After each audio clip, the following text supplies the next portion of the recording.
Welcome to our quick and easy recipe of coconut chutney for 4 to 5 people. 1 tablespoon oil. Half tablespoon black mustard seeds. 1/2 tablespoon cumin seeds. 1/2 tablespoon urad dal. 6 to 8 curry leaves. 1 green chili. 1/2 tablespoon mango powder. 100 g fine coconut. 3 tablespoon yogurt. 1 tablespoon sugar.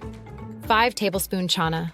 Once oil is hot, put all mustard seeds, cumin seeds, curry leaves, and crushed garlic and chili and urad dal. Add kana. Yogurt and oil, then add coconut powder, and add 1 glass of water and mix it well and simmer it for 1 minute.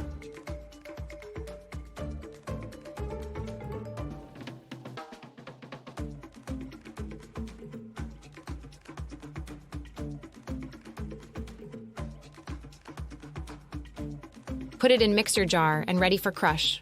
Use mixer. Coconut chutney is ready.